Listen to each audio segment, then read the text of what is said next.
Yoela. Thanks for having me on Spring 24 TV. Always a pleasure, Mutisunge. Now, the pressure on the local currency is not relenting from the look of things. This has prompted the central bank to release a press statement today where they are stating the currency FX market position. In that statement, however, they do not state clearly how they can intervene to curtail the effects of a weaker kwacha on, say, inflation and so on. Could you please break this down for us? And also, what are the main highlights in other global markets? Thanks, Yoela. So, yes, the kwacha is under pressure. And of course, the drivers are very well known. And I like that the central bank is very categorical in acknowledging that there is imbalances in the foreign exchange market. That's from a supply-demand perspective. So demand is actually being led by agricultural inputs, that fertilizer and petroleum products.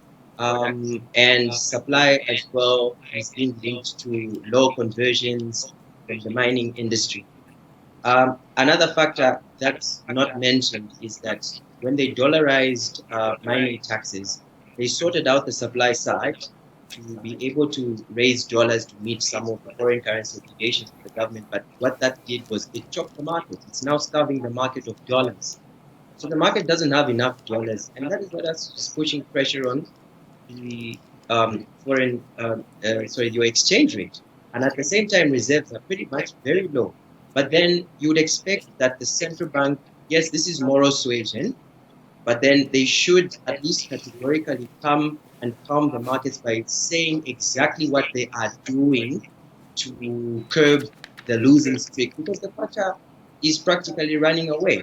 So I don't think the statement from the central bank in itself is enough to allay fears. I could have actually expected more in terms of what they are doing. And if we look at other markets, the theme hasn't really changed. I mean, COVID is still top risk. It's priced into international markets. I think we saw that COVID numbers were spiking up in the UK, in France, and this is actually serious, and it's pricing into the equity markets that are correcting from the tech bubble that we saw and the correction. And then if we look at base metals, commodities, or gyrating on either side, you can actually see that the world is still dealing with. Right now, the Kwacha arbitrator has released a report on the economic outlook for Zambia, where it highlights economic performance the past year, as well as an outlook for the next year. How would you summarize the performance of the economy, especially the way we have navigated around the COVID-19 pandemic? Okay, so on one end, there's blips of resilience in terms of the economic performance, but clearly the budget was thrown off balance, especially that there was an issue of public health taking up a bigger chunk, and this is now shaping the tone what we should expect in the budget to be presented next week, Friday, and you'll notice that we expect that we'll have a higher fiscal deficit, but then cushioned by some of the intervention things that we saw from the central bank and economic programs, but then also without the fact that we have stakeholders much interested in where Zambia is going, but cooperating partners, as we know that Zambia is awaiting credit facility, and we definitely expect that we are looking for any fiscal consolidation signs for Zambia in order to be able to cope with the RC. But at the same time, the private sector is also looking for in terms of direction. So we try and look at what we expect next week on Friday, what we got from the president's speech. He set the tone from the top, but then actualization now needs to find in terms of funding. And then also the sector analysis as well. So it's a wide topic, must be understood holistically. I'll tell you that the theme this year will be very similar to Africa because we are in the same waters. So we're talking a rebound, but how?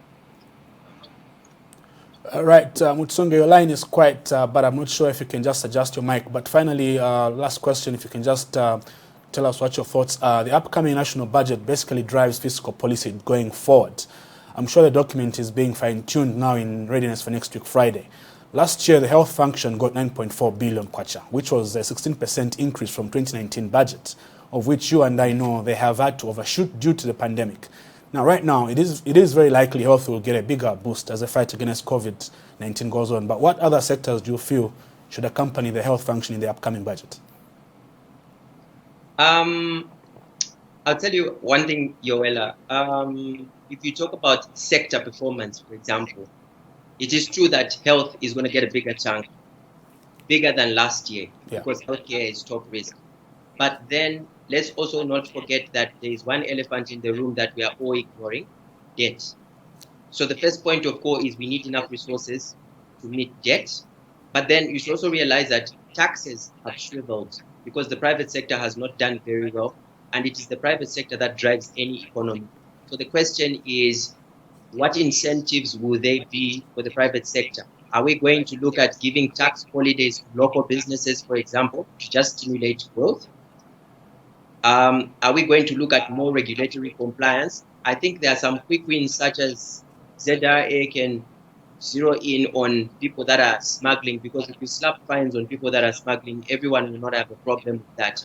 I think in another session we did discuss some of these fines we are seeing in the telecoms industries, which we believe are suboptimal.